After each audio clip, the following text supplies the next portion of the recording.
Studying the game in its entirety is the way to go.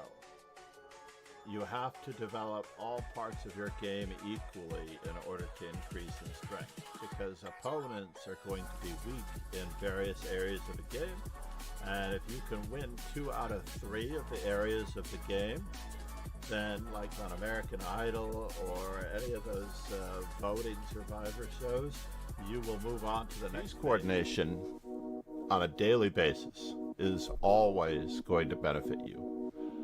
Arsenal fan Richie said, "Those bishops are pretty respectable." They are, aren't they? Where are you going now?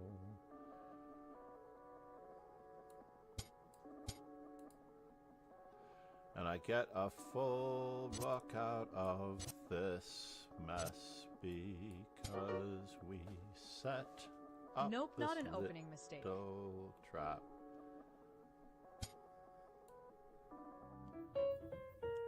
Crossing my fingers that this is a pawn mate.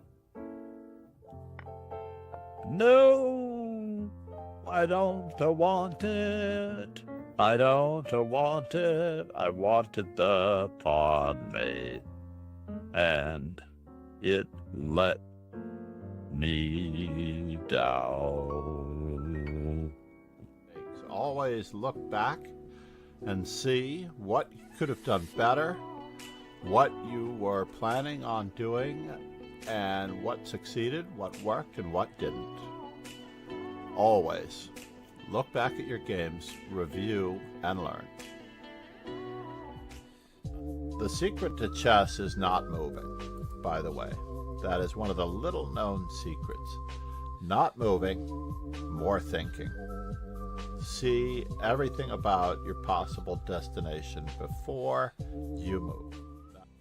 It's really all about your diet. You are what you study. All right. Good morning, good afternoon, good evening, grasshoppers. One small little technical issue to start off with, as I realized the very first game that I was going to be doing.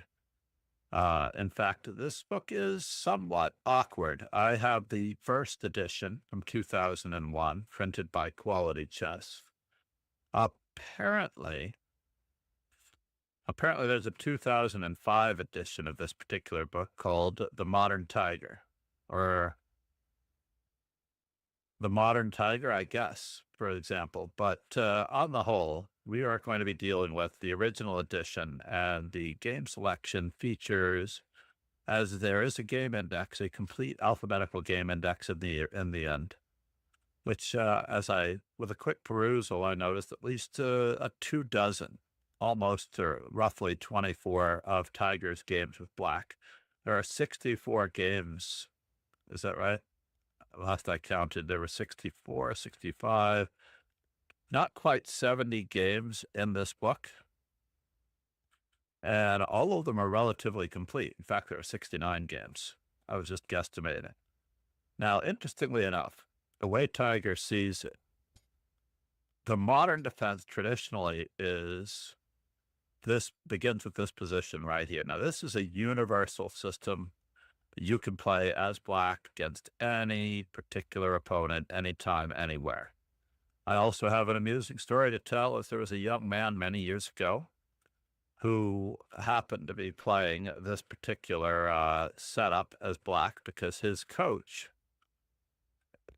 International Master David Goodman, also is a fan of this system as black. And International Master David Goodman has been teaching in the New York City area for maybe as much as definitely 2 decades. And definitely more than 2 decades. I don't know that he's retired now. I haven't seen him in New York in quite some time. He may have returned to England during COVID.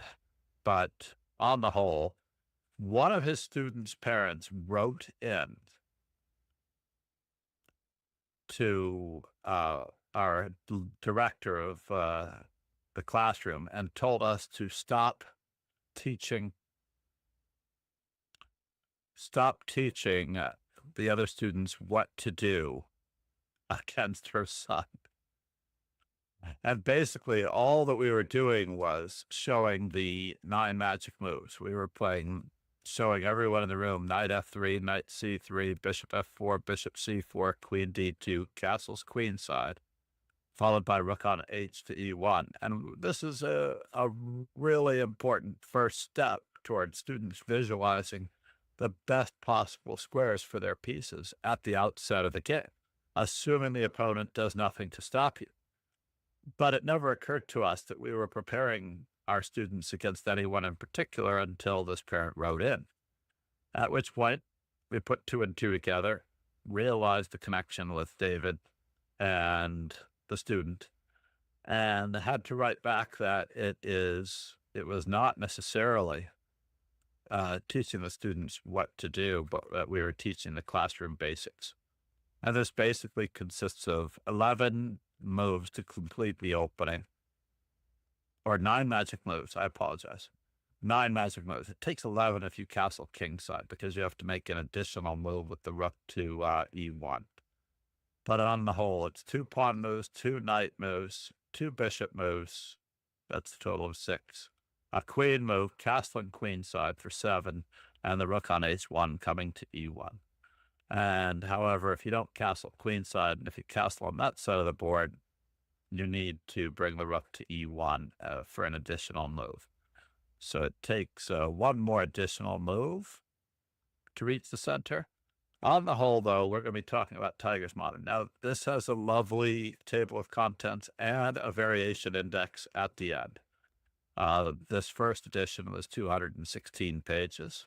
I am going to try to track down the later edition, also published by the amazing Jakob Agard franchise Quality Chess Publications. I don't know if the entire franchise is still known by Quality Chess, because he has acquired New Chess magazine and Everyman Chess, and now they may be a slightly larger conglomerate.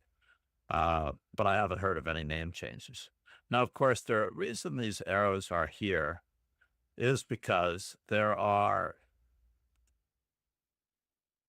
variations that I already have completed. So I don't really like that on the whole, when there are choices in opening variations. So I just deleted the opening variations, and we can actually continue with the most flexible move, knight to c3, d6, and the first one that he deals with is perhaps the most aggressive and most successful against the modern over the years, the choice of both Bobby Fischer and Judith Bulgar. And of course, I believe Anand, as one of the first games in this book is Anand versus Hillarp Persson. The Austrian attack, which is basically, it features in Bobby Fischer's 60 Marble Games, and it formed a very good part of my upbringing. I have dabbled with the Karpovian bishop to e3, queen to d2, and f3. I've also dabbled with the other Karpovian layout, which was knight to f3, bishop to e2, and castles kingside, followed by bishop to e3 and queen to d2. Very Karpovian, Karpov-esque. Very simple, complete development on the whole. And there's absolutely nothing wrong with any of these particular continuations. But basically, the number one starting chapter, the number one starting chapter in this book, I did notice some formatting problems that they may or may not have had. But the key move in Tigers Modern is a6.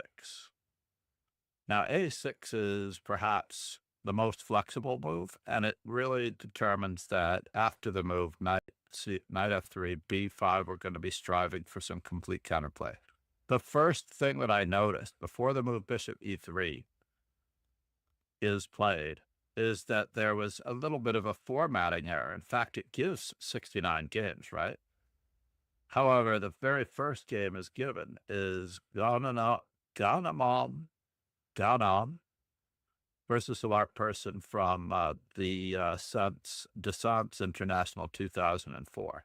Now, this game goes exactly 5 moves, as you see here. And then it gives a little bit of introduction on this, that, the other thing. If you want to see game number 15 after Black plays knight d7 instead of b5 right away, because he also played that move order. And I do believe that that move order may be more or less accurate. But on the other hand, then he skips immediately to a non-Hillarp Persson. And I wasn't entirely sure if a non-Hillarp Persson wasn't the exact game that he was going by. So the game continues. The game basically continues with bishop to d3 and knight to d7. And he comments briefly that the very natural move, and we all know that natural moves could lead to natural disasters. The very common move, bishop to b5, could run into a4. And he feels that black is actually worse. This doesn't really hold up under Stockfish, to be honest, because we have both the move c5 and b4. But in the original publication, he felt this move was less accurate because of a4. Now, at the outset, it is. But once a4 appears on the board, Stockfish changes its mind. Now, I want to make a comment about computer assessments in general. Computer assessments, even if white might be a half a pawn ahead in this particular position, you can look at the depth or the ply of the engine's reference point for this assessment. And the current Stockfish 17.1 reference point for this position is a depth of 28. Now, I'm using a 79 megabyte cache on a neural network provided by Lichess. But a depth of 28 means that this assessment is based on the following 14 moves being played precisely. So between here and 14 moves from now, anything can happen. So in general, the depth of the engine is one ply for each half move, basically. So when we're talking about a depth of 28 ply, that is 14 moves. A move for white, move for black, move for white, move for black, all the way out. And the assessment is based on all of the subsequent moves. So in reality, when you're playing against the human opponent, the average human opponent, you really don't need to worry about the assessment being quite so accurate. And this is what keeps things alive, like the Fiarowitz gambit and the instead of the Budapestian knight to g4, they play knight e4, and it's like horrendous for black on average.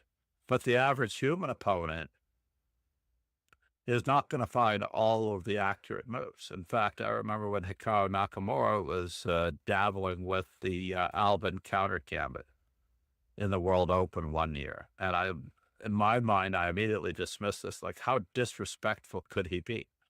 In fact, it was a period of time 20 years ago when Hikaru Nakamura was playing queen h5 on move number 2. After e4, e5, he would play queen h5 against grandmasters as well. He often played that queen sortie against anyone with no fear, no qualms whatsoever. But in this particular case, he recommends the slightly more accurate move order with b5 and after bishop d3, knight to d7, which explains pretty realistically why in another game's move order he might have played knight to d7 here. And after a move like bishop to d3, only then did he play b5. However, I have to admit that the move c5 looks actually quite better in this position, because white's normal moves, bishop to e3, are met by capturing, and capturing on d4. So bishop e3, c takes d4, bishop takes d4, bishop takes d4, knight takes d4. And that position seems perfectly reasonable for both sides. There's nothing to be afraid of. And even after d takes c5, knight takes c5, I feel like the bishop on d3 is quite, I don't know, should feel quite targeted by the knight arriving on c5. And the natural move that I would have played in my youth, d5, unfortunately, is quite terrible for white because black then gets b5 in a very non-gambity Benko-esque position where black gets all the space on the queen side and the initiative, while white has a rather stagnant center with d5. So most of the time, it's better to develop your pieces with moves like bishop to e3, to be honest. Now, interestingly enough, we're running this on Twitch in subscriber-only mode. We also have YouTube and Kick as far as being able to contribute. I hadn't actually considered people chiming in too much if they were not subscribers, basically because this is a brief, or it should be a brief instructional stream. So in this particular position, we're going to return to the normal move order with b5, knight to d7, and we're going to go immediately into, whoops, is that right? b5, bishop d3, knight to d7, e5. Now, this is a key moment, and I am going to start the timer here for candidate moves for black. Basically, if you can chime in on candidate moves for black in this position, it is more than welcome. If I can find my timer, and I want to see how it looks. Looks very reasonable. Hopefully it won't get too much more expanded. So ideally, you're looking for several candidate moves here. 1, 2, 3. I have 1, I have 2, I have 3. Now, we could go about resolute development, not moving the same piece twice, or we could go about the undermining of the center or counterattacking, however you see fit to put that.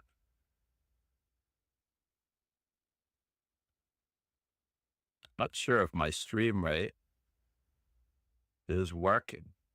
We've been streaming for 24 minutes. And time is up. Pegasus sway. Side. BB7. Bishop to b7 indeed. Now, bishop to b7 is one of the top 3 moves, to say the least. You should absolutely be continuing with your development with bishop to b7 if you did not have any other qualms in mind. This is not what Tiger Hillarp Persson played as black. As he already mentioned, the knight is serving a greater function. The other move that I might actually play in this particular position is knight to h6. So let's just outline what's been suggested already. Bishop to b7, knight to h6 with the idea of anchoring our knight on f5 and trying to counterattack the center, or the immediate move, which Tiger played in this particular game, which was c5. I have to give that one quite the exclam purely for initiative purposes only. This is the Tiger himself striking out. Now, for the most part, after the move knight to g5, you must think that things have gone amazingly awry. However, in this position, I do believe we should consider 3 alternatives for black here as well, considering that the game continuation is quite okay for black in a sense, or I shouldn't say that. Looks very threatening for against black because white does get stuff. But thanks to the advent of Stockfish 17.1,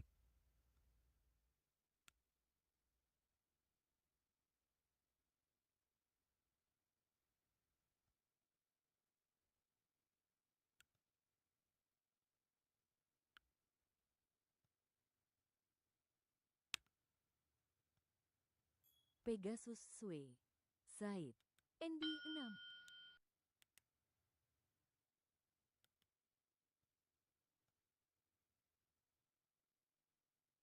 and Pegasus is on the ball once more. Knight to b6. There's a better move, though, of course. I don't necessarily know if I would appreciate that one. Now, Pegasus, you should actually be trying, and no, I can't I don't really want to give him too many pointers, honestly, because he is crushing me routinely and often, as it is. But there are 3 candidate moves in this particular position. We do have C takes D4, which was played in the game. But the move bishop to B7 might actually get, knight to B6 might actually get run over to a certain extent. Because I'm not sure what we have in mind on a move like D takes C5. And to have this symmetrical pawn structure with, I'm already running into some problems here.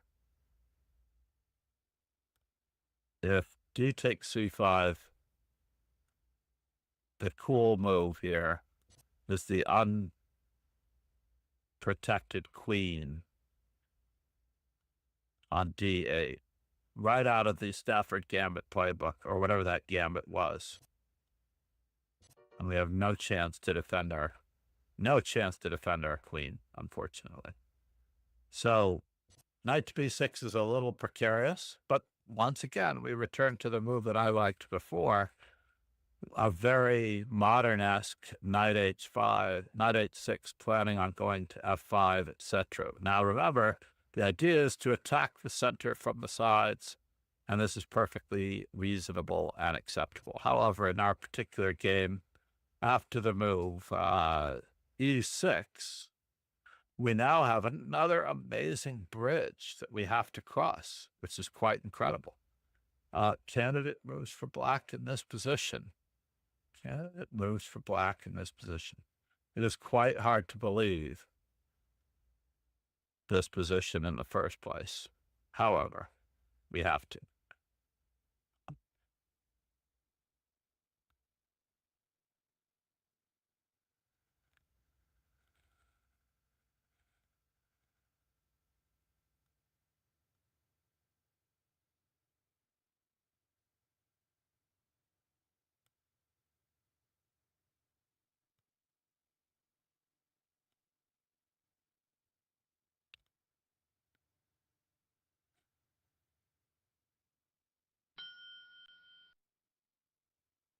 So once again, we're faced with a little bit of a predicament. We no longer have time for knight H6. I'll tell you that much. No longer do we have time for knight H6. And it looks as though we might be losing a piece. Queen A5, out of your way. Queen A5 does make an attempt to recover the knight on C3 with the help of a pin.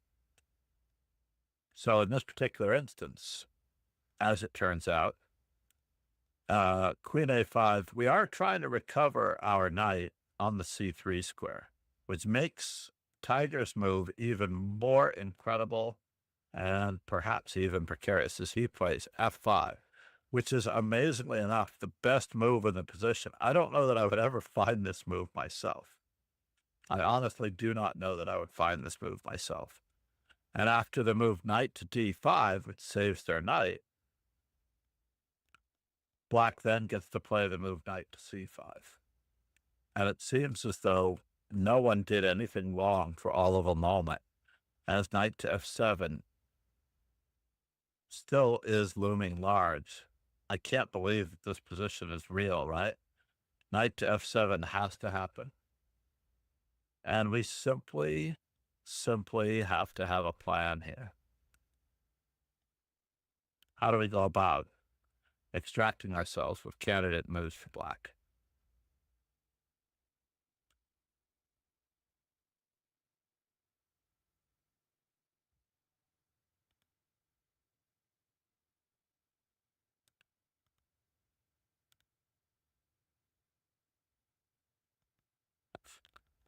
Honestly, I think I would absolutely love playing this position with black if I were a stronger player.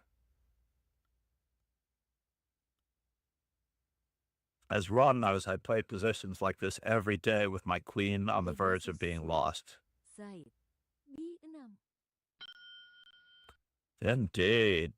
Simply, we are going to sacrifice our queen positionally so that after the move bishop takes e6, knight takes d8, we should note that this bishop on d5 is trapping the knight. So at the moment, we have 2 pieces for the queen. Let's just consider that for a moment. We have 2 pieces for the queen, and we haven't even captured the second piece just yet. So for the most part, if we're going to accomplish anything here, one second. We do have to consider what white has at his disposal to throw us for a little bit of a loop. Personally, I would probably lash out with b4 if I were white. But white chooses to castle. And after the move castles, rook takes d8. b3. Simple, solid development. Knight to b6. Oh, 1 second. There's something wrong with this picture already. It wasn't knight to c5.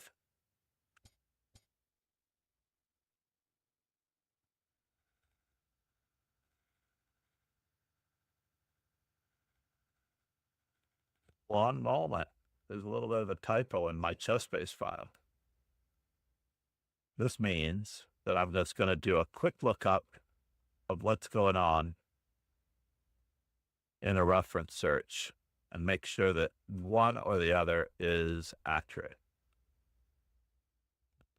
Aha.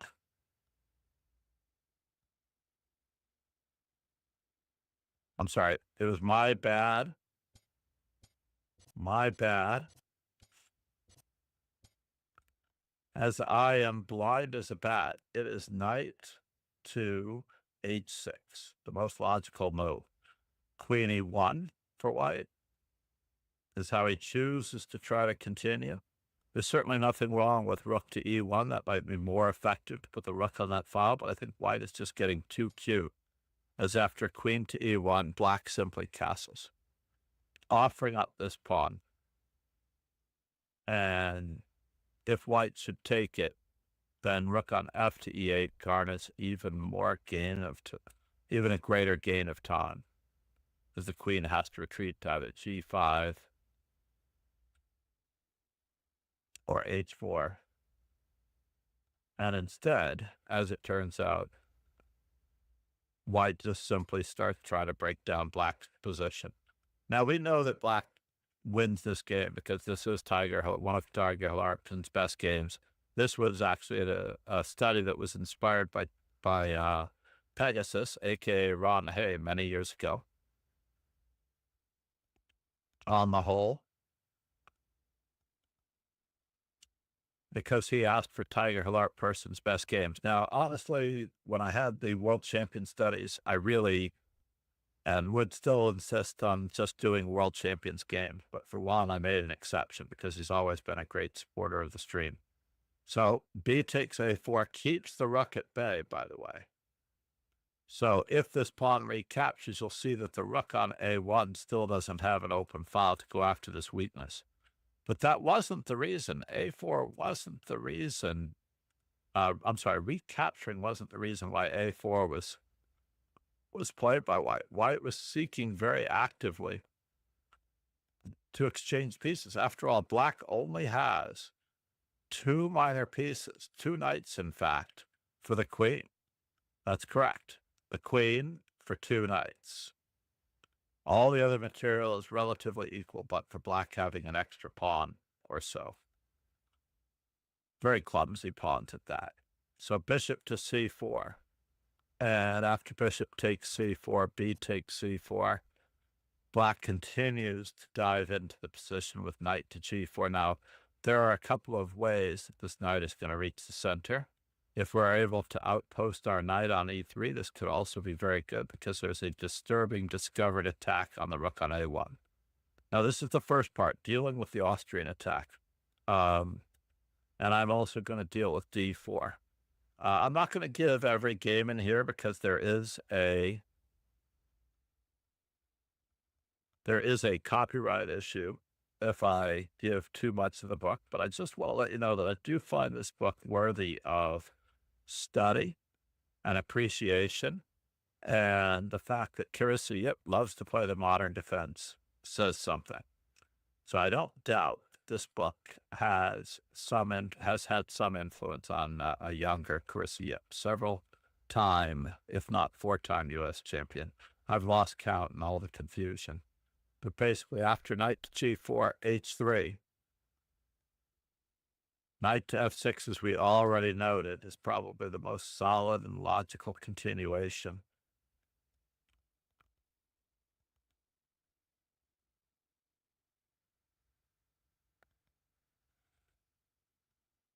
At long last, white tries what we were considering earlier. Queen takes e7. Candidate moves for black in this position. Candidate moves for black. Please consider what's going on. Namaste, wrong.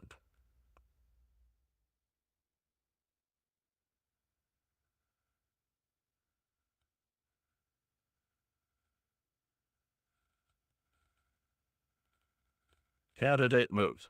So the purpose behind the candidate moves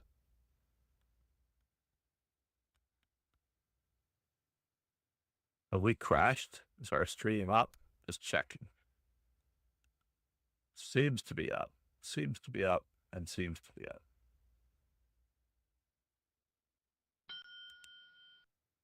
Pegasus Sway, Said, NV4 RV807. Knight fe4, rook on f to e8, and rook to d7. Very good. Yeah, the most logical moves are to attack the queen in the center with the help of a rook on f going to e8. Absolutely seems perfectly logical to me. Tiger does choose the best move, knight on f to e4, although white still is slightly better. See if I can find the right one right off the bat. White is still slightly better in this position, even though black has amazing amounts of counterplay.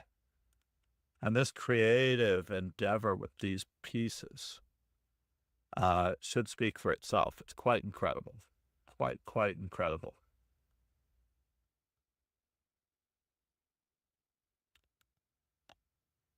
So this begs the question, what does white do now? And white does have a little bit of a problem with the placement of the queen.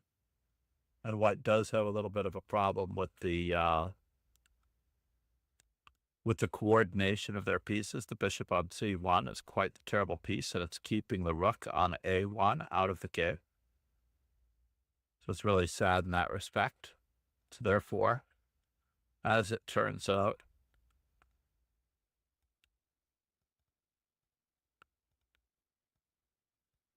I'm just going to catch up here in the relative analysis mode. Now, Stockfish believes that we should immediately be trying to escape with our queen and run for the hills in that particular direction.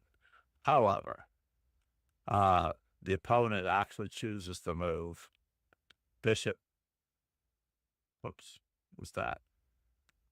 Sorry about that.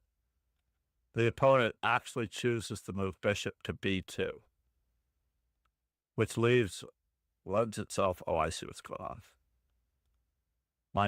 My 10 key was not number locked, as this position is now slipping slowly into black's hands as he shuts the door on the queen reaching the queen side. Rook to d7, queen to h4, rook to b7, gaining time on the unprotected bishop. Rook to a2, another very awkward move for white. Another very awkward move. And suggestions for black. Candidate moves for black in this position.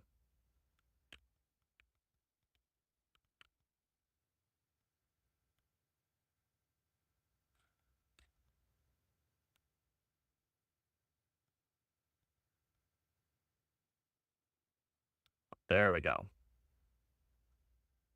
So the idea is that you're allowed 3 darts on a dartboard, and you're not expected to get the maximum score with just one. Please You're going to consider throw. moves ideally at least 3 in this position as part of a continuing plan. Like your first move choice candidates 1 E4 1 D4 1 9 3 1 C4 etc. Going back to tie. Pegasus Sway said, "Our next B2." Wow, rook takes b2. That's really ambitious. What were the other moves, though, Ron? So what we're looking at is groupings. Pegasus Sway said, "Our B8." Right. Much better. Rook takes b2 is the move that I would play. A dojo legend and long-time Streamlabs The best player, the best move in this particular position is indeed rook on f to b8. After all, we want to improve our worst place piece. We would like to coordinate our pieces, our forces, to a certain extent. After all, we still only have 2 knights for the queen, mind you. But white does find the best possible move here, I believe. Is it now? No, he finds it a little while later on move number 27. He finds the best move for white right now, sacrificing the bishop in this position a bit later. And he has to have the courage to be able to play the move g4 and start ripping open the opponent's position. After all, the queen is coming into the back rank as needed. And that could create quite a number of problems. If the bishop blocks, if this pawn is allowed to be loose to a certain extent. But after rook takes b2, rook takes b2, rook takes b2, queen to d8 check. Bishop f8, queen to a8.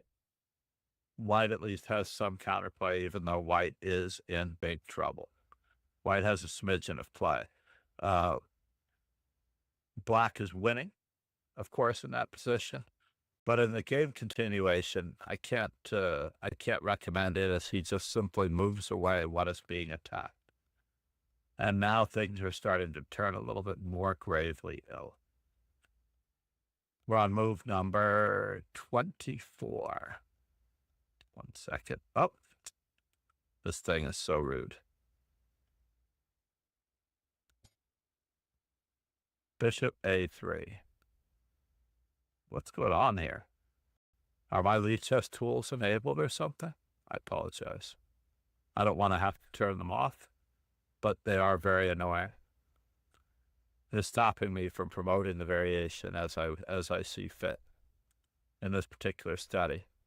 But let's just leave it at that for the most part. After the move bishop to a3, suggestions for black. Candidate moves once again.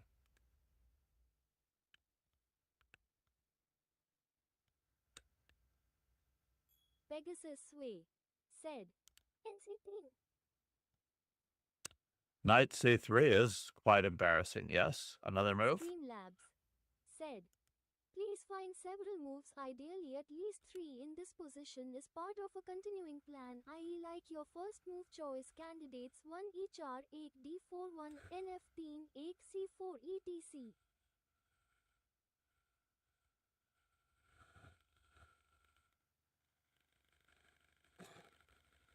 There we go.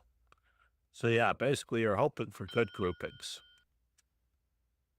Well, I'm not entirely sure after knight to c3, honestly. I'm not entirely sure in this position after knight to c3 that bishop takes c5 isn't a perfectly reasonable move. There are other moves for this knight as well if you want to clear the square e4 for the other knight to arrive in. So there's knight to d2, this here. But the best move, interestingly enough, and I am looking to see if it was commented on, which I don't think it was, because I've already gone through this game, and now I'm going through it with the help of Stockfish hiding in the background. He doesn't mention in this particular position the dynamic move d3. The idea here is that if bishop takes c5, we're simply just going to play d2, rook to b1, and you'll see that this bishop is keeping that rook completely out of the game. There's no reason to attack a rook that has no squares. This knight is far more valuable than that rook. Exactly, d3 indeed. d3 indeed is key on the whole. It is pretty incredible.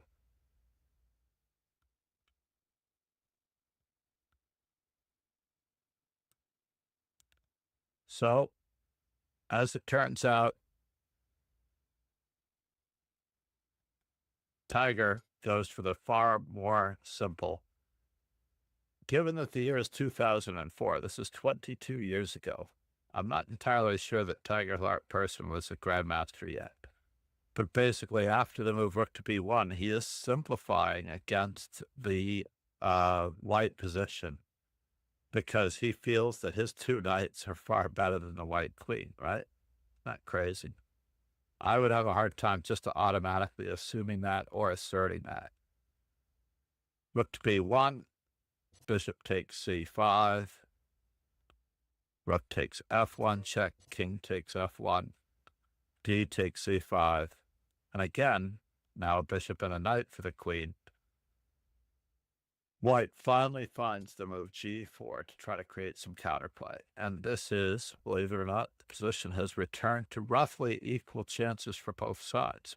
d3 was black's opportunity to really create a menacing threat in the center, and the coordination of the pieces revolving around the creation of a passed pawn.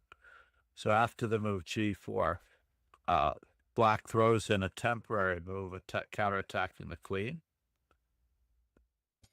And after the move queen to e1, suggestions for black, candidate moves.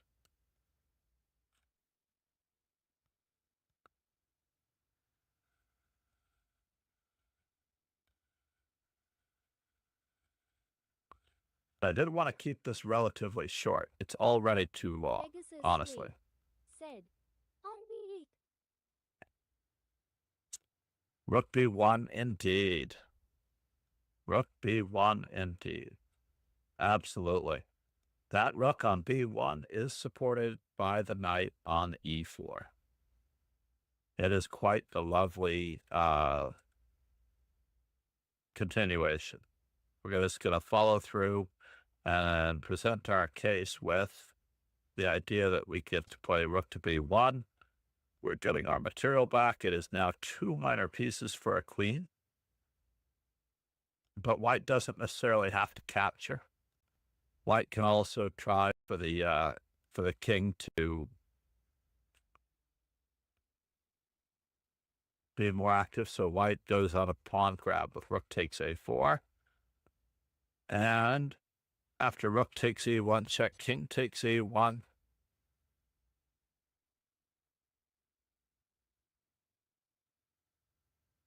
Bishop h4 check, king to f1. And with the move bishop to g3, white lost on time. This is true.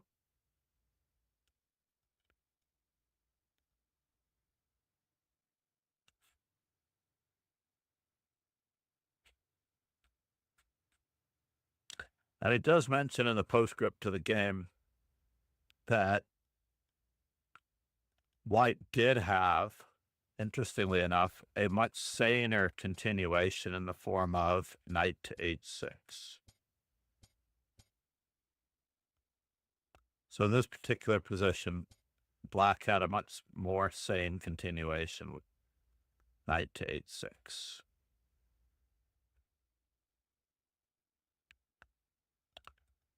So, one might really be concerned about, and Tiger Hillarp Persson addresses this in the final chapters of the book, what happens when the opponent is a d4 player? And he goes, well, if you don't know how to play the King's Indian, you're out of luck. However, in the Averbach style, because we are going to look at that continuation as well, we have d6, knight to c3, and personally, I've always liked the Averbach, although I don't play it quite the same way. I play it with the knights out first. He's playing e5 straight away. And after the move d5, f5, black has a really, really comfortable game. And in fact, it's far more comfortable than, if you must know the truth, it's far more comfortable than the King's Indian because we're like a move ahead. After all, the knight is coming out after. Bishop to e2, he gives castles. Knight a6, this is all part of the plan of trying to build up against the center. And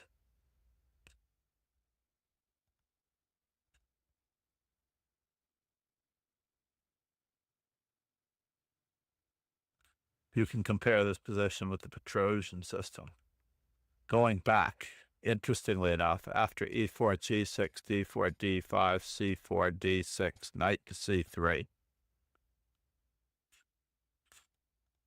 I actually do not see any Hillarp Persson games as black in these positions. However, there is a Seirawan game against Karpov.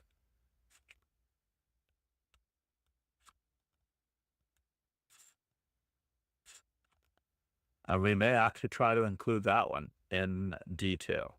So that I remember this particular continuation to a great extent from my youth. And the move e5, white usually tries to support the center. We keep attacking the center, and often, and the most common move in this position is either d takes e5 or bishop to e3. However, there's a very interesting continuation by Karpov. Karpov tries to move bishop to g5, far more critical than either bishop e3 or d takes e5. So f6, Seirawan is black. We have our standard and traditional move with knight h6, d takes e5, queen takes d8, king takes d8, and castles queenside with check. This is one of my favorite ways of continuing. Bishop to d7. We do have to be careful here. I believe that this is the Karpovian h3. Kramnik said that the h3, the pawn rook 3 moves were really inspired by Karpov's weak bladder. Now, interestingly enough, and I'm going to apologize here for one more instance, as I tried to scroll or turn off the Lichess themes. Yeah, no Lichess tools because, oh, is that what's going on? It messed up my layout, didn't it? Or did it? We can live with that. We can live with that for a moment. Basically, the opening block in this particular position should list Karpov versus Seirawan, but I don't see it just yet. There's still quite a number of games in this position.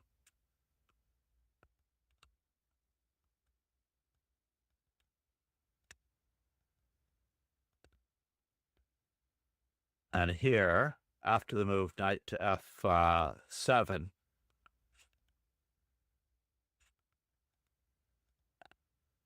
white plays a rather profound move which prevents knight to d6, c5. And after the move king to c8, this is a resemblance of the Berlin variation, right? After the move king to c8, bishop to c4, we have a Pia Kramling game. Pia Kramling actually tried bishop to b5 in this position in 1994.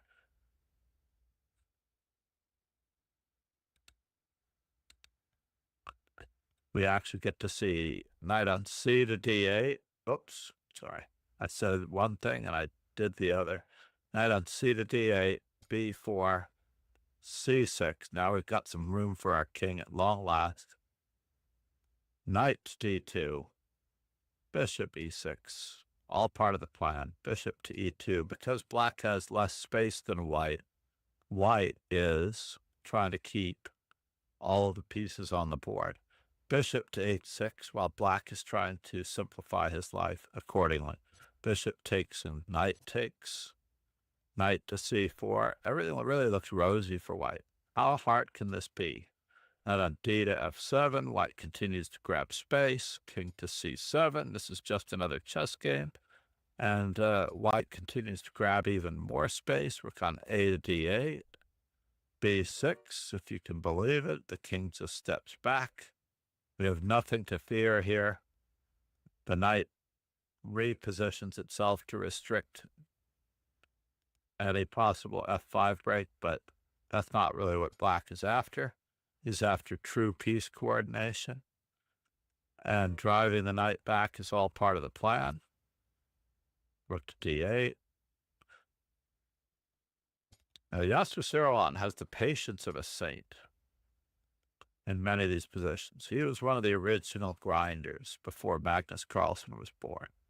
Now we just need to improve our worst placed piece, and after rook takes d8, knight takes d8, king a3, knight f6. This game is quite long, but I'm going to finish it. Bishop to d3, f takes e4, knight takes e4. And we just have to give it a moment.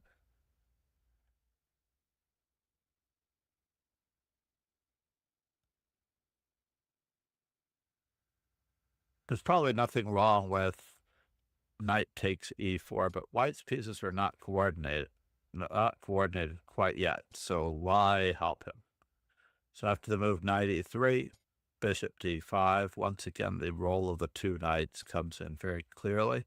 The king goes on the defense, black's knights go on the offense, and now we pin the bishop to the knight on e6. Candidate moves for black. Candidate moves for black in this position. Where is my DOS key?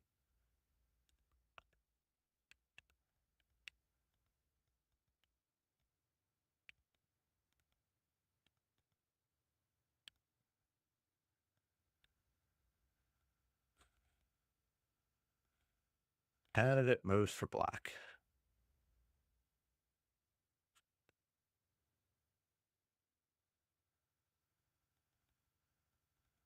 Tiger's Modern is an all-around system, but he does not really endorse the Averbach system fully. He believes in these Tiger Modern against e4. Nothing from Pegasus. I'm assuming we're still online. We have to wrap, but for the most part, we're just going to say that this is beyond the opening. It is a worthy opening to play against someone of the stature of said a takes b6. Interesting. That is the second best move in the position, but leads to a clear advantage for white after c takes b6, with the possibility of creating a passed pawn. In the game, black chose the best move, I believe,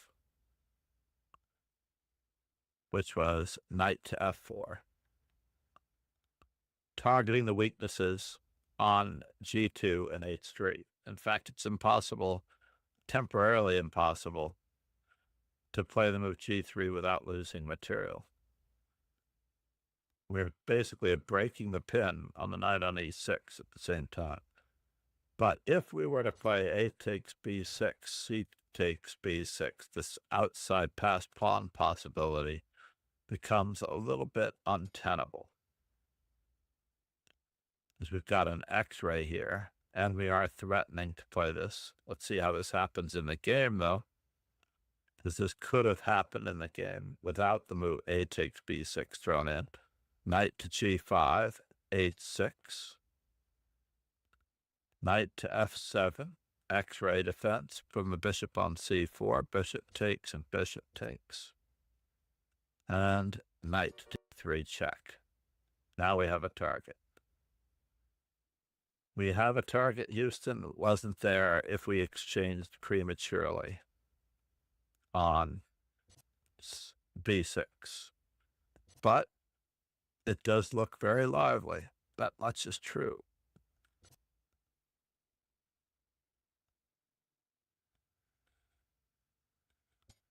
Now there's a problem with that pawn as well. Knight a4, knight to g4.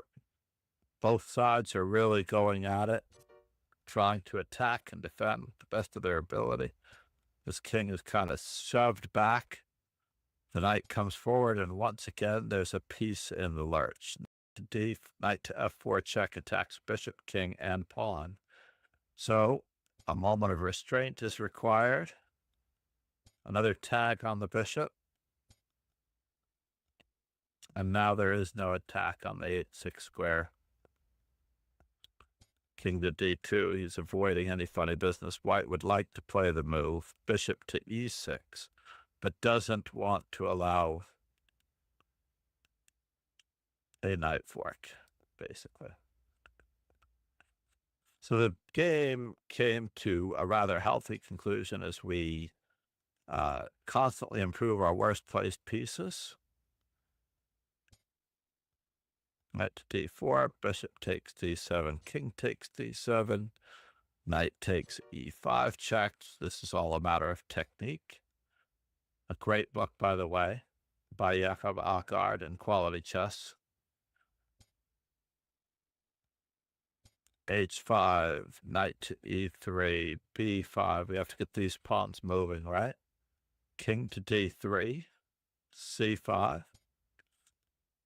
Now, two passed pawns on the 6th rank are definitely worth a rook. Two passed pawns on the 6th rank could easily be worth a piece, a minor piece, if needed, depending on how dangerous they are. Remember, nothing can stop them. Nothing's going to stop them now. Knight f5, we seek some exchanges. Not entirely sure why White allowed this. The black played knight to g3. I guess the two pawns versus two pawns in limbo is not that great. Not that great. Knight c2, h4. Knight to e3, c4. And we get to see that these two connected passed pawns are stronger than many people would realize.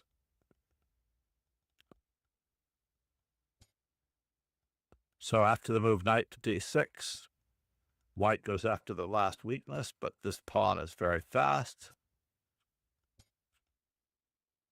White thinks he can catch it, but after the move knight to e4 check, he recalls that his line of questioning and not wanting to perhaps rock the boat led to this demise when he could have played a little bit more aggressively earlier on.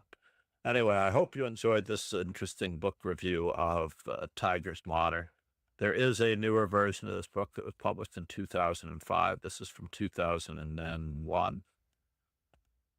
And, of course, there are other ways to look this up.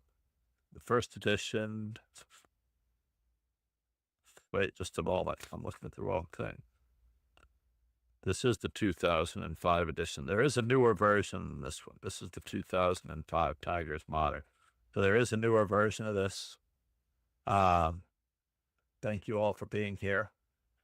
I appreciate your support. We're going to go through it one more time. Basically, the idea that e4, g6, d4, bishop, g7, whether or not White plays c4 or knight to c3 or f4, we're still going to be playing very logically and soundly and against the most aggressive response. This is the origin of Tigers Modern against almost everything, going after the knight on c3.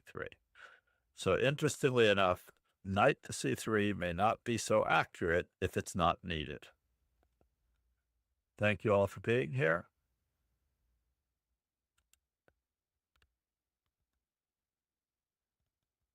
Cheers and ciao, everyone. Have a great rest of your day. Happy New Year if you didn't get that message at the beginning. It is going to be an amazing 2026.